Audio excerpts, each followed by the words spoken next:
ಅಗಾಧವಾದ ಅರಣ್ಯ ಸಂಪತ್ತು ನಾಶವೂ ಕೂಡ ಇತ್ತೀಚಿನ ದಿನಗಳಲ್ಲಿ ಹೆಚ್ಚಾಗ್ತಾ ಇದೆ. ಒಂದು ಅರಣ್ಯದ ಒಳ ಹೋಗುವಂತಹ ಒಂದು ಪ್ರಕ್ರಿಯೆ, ಅಂದರೆ ಆ ಜಾಗವನ್ನು ಅಕ್ವೈರ್ ಮಾಡ್ಕೊಳ್ಳೋದು, ಇಲ್ಲೀಗಲ್ ಆಗಿ ಅಕ್ವೈರ್ ಮಾಡಿಕೊಂಡು ರೆಸಾರ್ಟ್ಗಳನ್ನು ಮಾಡೋ ಹುಮ್ಮಸ್ಸಿನಲ್ಲಿ ಇಡೀ 100 ಎಕರೆ ಜಾಗನ ಅಕ್ವೈರ್ ಮಾಡ್ಕೊಳ್ತಾರೆ, ಅಲ್ಲಿರುವಂತಹ ಅಮೂಲ್ಯವಾದ ಸಂಪತ್ತನ್ನು ನಾಶ ಮಾಡ್ತಾರೆ. ಒಂದು. ಇನ್ನು ಮತ್ತೊಂದು ಕಡೆ ಗಿಡಗಳು, ಈ ಕಳ್ಳ ಸಾಕಾಣಿಕೆಯಿಂದಲೂ ಕೂಡ ಅರಣ್ಯ ಸಂಪತ್ತು ನಾಶ ಆಗ್ತಾ ಇದೆ. ಮತ್ತೊಂದು ಕಡೆ ಈ ನಗರೀಕರಣದ ವಿಸ್ತೀರ್ಣ ಏನಾಗ್ತಾ ಇದೆ, ಇವಾಗ ಗ್ರಾಮಗಳಾಗತ್ತವೆ, ಅಲ್ಲಿಂದ ಮತ್ತೊಂದು ಸಲ ಮುಂದಕ್ಕೆ ಹೋಗ್ತಾರೆ, ಕಾಡನ್ನು ತಳ್ಕೊಂಡು ಮುಂದಕ್ಕೆ ಹೋಗ್ತಾ ಇದ್ದಾರೆ. ಈ ಅರಣ್ಯ ನಾಶದ ಪ್ರಕ್ರಿಯೆ ಹೀಗೆ ಮುಂದುವರಿತಾ ಹೋದಲ್ಲಿ ವಾಟ್ ನೆಕ್ಸ್ಟ್ ಅನ್ನೋ ಪ್ರಶ್ನೆ ಬರುತ್ತೆ ಸರ್. ಅರಣ್ಯ ಅಂದರೆ ಮುಂದಿನ ದಿನಗಳಲ್ಲಿ ಚಿತ್ರ ನೋಡಬೇಕು ಅಂತ ಅನಿಸುತ್ತೆ.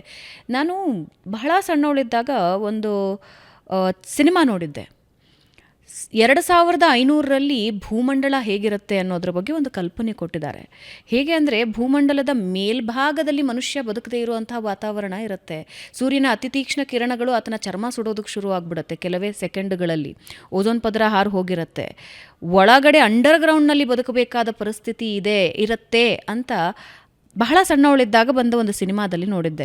ಇವತ್ತಿನ ದಿನಮಾನದಲ್ಲಿ ನಾವು ಈ ಕಾಡುಗಳ ನಾಶ ಏನು ಮಾಡ್ತಾ ಇದ್ದೀವಲ್ಲ, ಅಂಥ ದಿನ ದೂರ ಇಲ್ಲ ಅಂತ ಅನಿಸುತ್ತೆ. ಓಝೋನ್ ಪದರನ ಈಗಾಗಲೇ ನಾವೆಲ್ಲ ನುಚ್ಚುನೂರು ಮಾಡ್ತಾ ಇದ್ದೀವಿ, ಎಲ್ರಿಗೂ ಗೊತ್ತಿರೋವಂಥ ವಿಷಯ. ಅದರ ಜೊತೆಗೆ ಪರಿಸರನೂ ಹಾಳು ಮಾಡ್ತಾ ಇದ್ದೀವಿ. ಇವತ್ತು ಬೆಂಗಳೂರಿನ ಯಾವುದೇ ಹೊಸ ಲೇಔಟ್ಗಳು, ಇತ್ತೀಚಿನ ದಿನದಲ್ಲಿ ಸುಪ್ರೀಂ ಕೋರ್ಟ್ ಒಂದು ಆದೇಶನೂ ಕೊಡ್ತು ಕಳೆದ ಸೆಪ್ಟೆಂಬರ್ನಲ್ಲಿ. ಅಂದರೆ ಇಲ್ಲೀಗಲ್ ಲೇಔಟ್ಸನ್ನು ಏನು ಮಾಡ್ತಾ ಇದ್ದಾರೆ, ಸರಿಯಾಗಿ ನೀವು ಒಂದು ಪಾರ್ಕಿಗೆ ವ್ಯವಸ್ಥೆ ಮಾಡೋದಿಲ್ಲ, ಮರಗಿಡಗಳನ್ನು ನೆಡ್ತಾ ಇಲ್ಲ, ಅಂತಹ ಲೇಔಟ್ ಗಳಿಗೆ ನೀವು ಓಕೆ ಮಾಡಿದ್ದೀರಾ ಅಂತ. ಸೊ ಬೆಂಗಳೂರು ಮತ್ತು ಇತರ ನಗರಗಳನ್ನು ನೋಡಿದಾಗ ಅಲ್ಲೂ ಕೂಡ ಮರಗಿಡಗಳಿಗೆ ಹೆಚ್ಚಿನ ಅವಕಾಶಗಳಿಲ್ಲ. ಹೋಗಲಿ, ನೀವು ವನ್ಯಗಳನ್ನು ಉಳಿಸ್ಕೊಳ್ತಾ ಇದ್ದೀರಾ, ಅರಣ್ಯಗಳನ್ನು ಉಳಿಸ್ಕೊಳ್ತಾ ಇದ್ದೀರಾ, ಅದೂ ಇಲ್ಲ. ಮುಂದೆ ಜೀವನ ಹೇಗೆ? ಈಗ ಬಿಡಿ, ನಾವಂತೂ ಇನ್ನೊಂದು ಕೆಲವೊಂದು ವರ್ಷಗಳನ್ನು ಮುಗಿಸಿ ನಾವು ನಮ್ಮ ಪಯಣ ಹೊರಟು ಬಿಡ್ತೀವಿ. ಮುಂದಿನ ಜನರೇಷನ್ಸ್ ಏನು ಮಾಡಬೇಕು? ನಾವು ಮಾಡಿದ ತಪ್ಪಿಗೆ ಮುಂದಿನ ತಲೆಮಾರೋದಕ್ಕೆ ಬೆಲೆ ತೆರಬೇಕಾಗತ್ತೆ. ನೋಡಿ, 2055ರಲ್ಲಿ ನಮ್ಮ ಈಗಿನ ನೀರಿನ ಬೇಡಿಕೆಗಿಂತ 55% ಜಾಸ್ತಿ ನಾವು 55% ಜಾಸ್ತಿ ನೀರು ಬೇಕಾಗುತ್ತೆ. ಆದರೆ ನೀರು ಎಲ್ಲಿದೆ? ಈಗಲೇ ನೀರಿನ ಕೊರತೆಯಲ್ಲಿದ್ದೀವಿ. ನಾವು ನೀರು ಎಲ್ಲಿಂದ ತರ್ತೀವಿ? ಸಮುದ್ರದಿಂದ ತರ್ತೀವ? ಎಲ್ಲ ನದಿಗಳಿಗೂ ಯೋಜನೆ ಮಾಡಿ ಮುಗಿಸಿದ್ದೀವಿ. ಅಂಡರ್ಗ್ರೌಂಡು ಒಣಗೋಗ್ತಾ ಇದೆ. ಇಂಥ ಹೊತ್ತಿನಲ್ಲಿ ಏನು ಮುಂದಿನ ದಾರಿ ಏನು? ಯಾರೂ ಯೋಚನೆ ಮಾಡಿಲ್ಲ. ಇವತ್ತು ಪ್ರತಿ ಸರಿಯೂ ಕೂಡ ಒಳ್ಳೆ ಮಳೆ ಬಂದಾಗ ನಿದ್ದೆ ಮಾಡ್ತೀವಿ, ನೀರು ಹಿಡಿಯೋ ಕೆಲಸ ಮಾಡಲ್ಲ. ಕೆರೆಗಳನ್ನು ಹೂಳು ತೆಗೆಯೋದಕ್ಕಿಂತ ಮೊದಲು ನಾನು ಯಾವತ್ತೂ ಹೇಳ್ತೀನಿ, ತಲೆ ಹೂಳು ತೆಗಿಬೇಕು ಅಂತ. ಆ ತಲೆ ಹೂಳು ತೆಗೆಯೋ ಕೆಲಸ ಆಗಿಲ್ಲ ಕರ್ನಾಟಕದಲ್ಲಿ.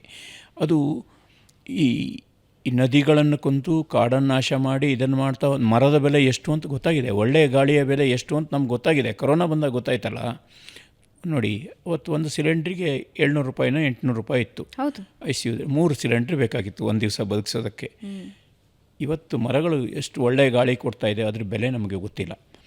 ಏನು ಮಾಡ್ಬೋದು ಅಂದರೆ ನಾನು ಹೇಳೋದಿಷ್ಟೇ, ಇಷ್ಟು ನಾಶ ಆಗ್ತಾಯಿದೆ ಅಂತ ನಾವು ಇದು ಮಾಡೋ ಬದಲು ಈಗಾರೆ ಉಳಿಸಿರೋರಿಂದ ಪಾಠ ತಗೊಳ್ಳೋಣ. ಒಂದೊಂದಾಗಿ ಹೋಗ್ತಾ ಹೋಗೋಣ ಸರ್.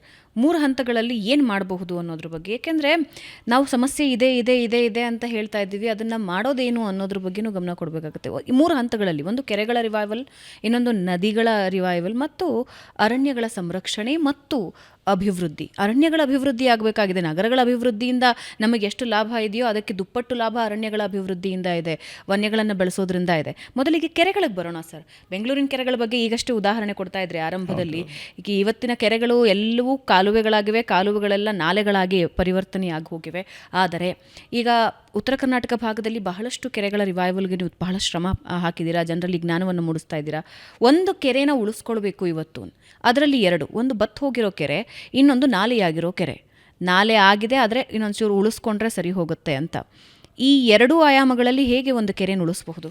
ಒಂದು, ಊರಿನಲ್ಲಿ ನೀರಿನ ಸಮಸ್ಯೆಗೆ ಮೂಲ ಕಾರಣ ಒಂದು ಕಾಡು ನಾಶ ಆಗಿದ್ದು, ಇನ್ನೊಂದು ಕೆರೆ ನಾಶ, ಕೆರೆಗಳನ್ನು ಮರ್ತಿರೋದು. ಕೆರೆಗಳು ಅಂತಂದರೆ ವಿಕೇಂದ್ರೀಕೃತ ನೀರಾವರಿ ಅತ್ಯುತ್ತಮ ವ್ಯವಸ್ಥೆಗಳು.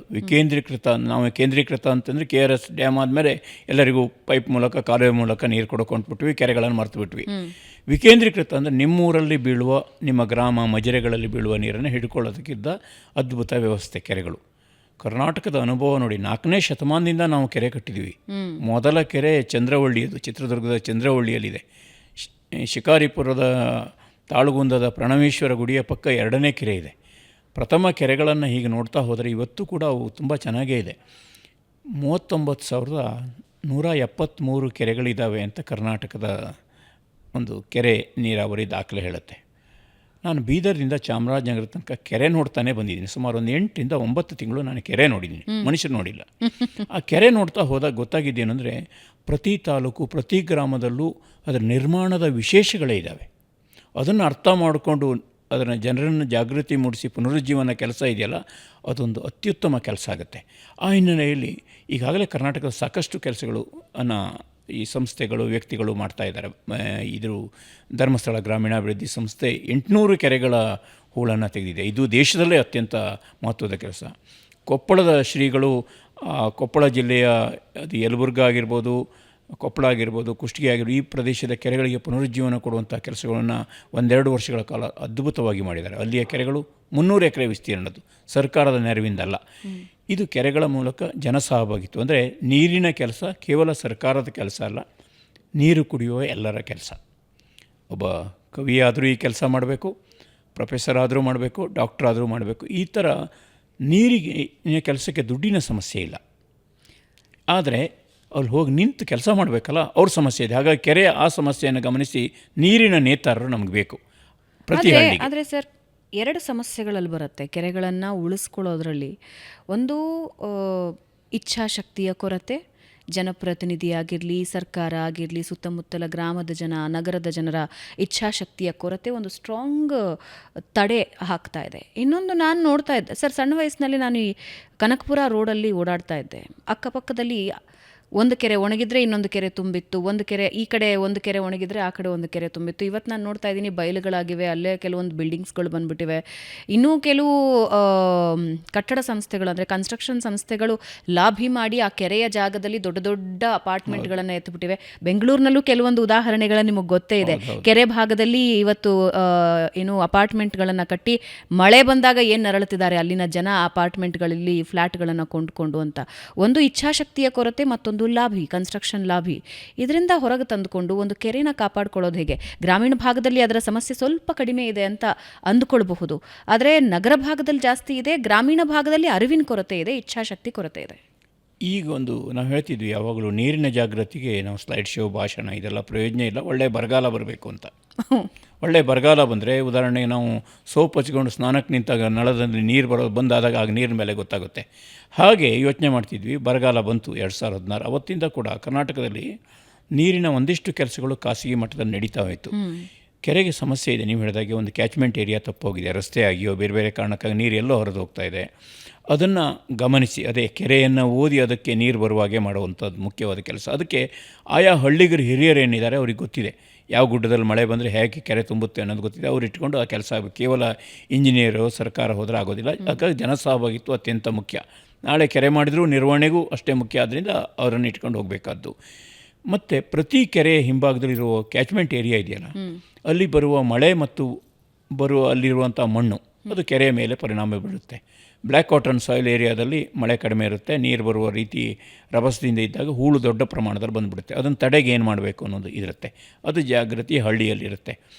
1 ಚದರ ಮೀಟರ್ ಜಾಗದಲ್ಲಿ 1 ಮಿಲಿಮೀಟರ್ ಮಳೆ ಬಿದ್ದರೆ 1 ಲೀಟರ್ ನೀರಾಗುತ್ತೆ. ಕರ್ನಾಟಕದಲ್ಲಿ 1 ಚದರ ಮೀಟರ್ ಜಾಗದಲ್ಲಿ 300 ಲೀಟರ್ ಬೀಳುವಂಥ ಬಾಂಡ್ರಾವಿ ಅಂತ ಚಿತ್ರದುರ್ಗದ ಜಾಗವೂ ಇದೆ.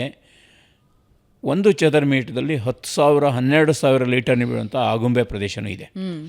ಒಂದೊಂದು ಎಕರೆಗೆ ಕನ್ವರ್ಟ್ ಮಾಡಿದಾಗ 15ರಿಂದ 20 ಲಕ್ಷ ಲೀಟರ್ ನೀರಿಂದ ಶುರುವಾಗಿ 1.5 ಕೋಟಿ ಲೀಟರ್ ಒಂದು ಎಕರೆಯಲ್ಲಿ 114 ಮಳೆ ದಿನಗಳು ಬೇರೆ ಬೇರೆ ಏರಿಯಾಕ್ಕೆ ಬೇರೆ ಬೇರೆ ಆಗುತ್ತೆ. ಅಷ್ಟು ನೀರು ಬೀಳುತ್ತೆ.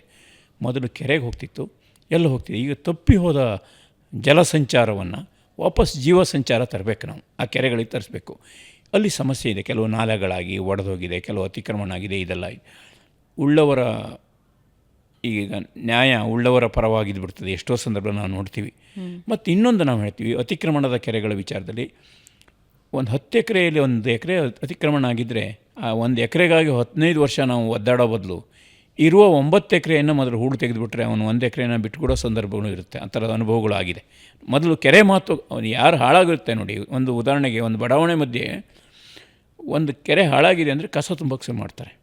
ಕಸ ತುಂಬಕ್ಕೆ ಶುರು ಮಾಡಿದಾಗ ಅಲ್ಲಿ ಸೊಳ್ಳೆಗಳು ಜಾಸ್ತಿ ಆಗ್ತವೆ. ಒಂದು ಬಡಾವಣೆಯವರು ಮಣ್ಣು ಹಾಕೋದೇ ಒಳ್ಳೆಯದು ಅಂತ, ಕೆರೆಗಿಂತ ಮಣ್ಣು ಹಾಕೋದು ಒಳ್ಳೆಯದು ಅಂತ ನಿರ್ಧಾರ ಮಾಡಿಬಿಡ್ತಾರೆ. ಕೆರೆಯನ್ನು ಚೆನ್ನಾಗಿ ನಿರ್ವಹಣೆ ಮಾಡೋದಕ್ಕೆ ಕಲ್ತ್ರೆ ಇದಿಷ್ಟು ಭಾಗನೂ ಮಾಡೋಣ ಅಂತ ಒಂದು ಆಸಕ್ತಿ ಬರುತ್ತೆ. ಕೆರೆ ಒಂದು ಹೂಳು ತೆಗೆದು ಅಲ್ಲಿ ನೀರು ತುಂಬಿದಾಗ ಸುತ್ತಲಿನ ಬಾವಿಗಳಲ್ಲಿ, ಕೊಳವೆ ಬಾವಿಗಳಲ್ಲಿ ನೀರಾಗುತ್ತೆ. ಇದನ್ನು ಅರ್ಥ ಮಾಡ್ಕೊಳ್ತಾರೆ. ಇದು ಒಂದು ಪ್ರದೇಶದ, ಇಡೀ ಪ್ರದೇಶದ, ನೀವು ಮದಗ ಅಂತಿದೆ ಈ ಚಿಕ್ಕಮಗಳೂರು ಜಿಲ್ಲೆಯ ಮದಗದ ಕೆರೆ ತುಂಬಿದರೆ ಅದು ಸುಮಾರು ಒಂದು 30 ಕೆರೆಗಳಿಗೆ ನೀರು ಹರಿದು ಕಡೂರುವರೆಗೆ ಬರ್ತದೆ. ಆ ಕೆರೆ ನೀರು ತುಂಬಿದಾಗ ಸುತ್ತಲಿನ ಎಲ್ಲ ಕೊಳವೆ ಬಾವಿಗೆ ನೀರು ಆಗ್ತದೆ. ಅಂದರೆ ಕೆರೆ ಕೃಷಿಯ ಜೊತೆಗೆ, ಕೊಳವೆ ಬಾವಿ ಜೊತೆಗೆ, ಹೋಟೆಲ್ನ ಜೊತೆಗೆ ಮಾತಾಡ್ತಾ ಇರ್ತದೆ. ಇದು ಜನಕ್ಕೆ ಗೊತ್ತಿದೆ.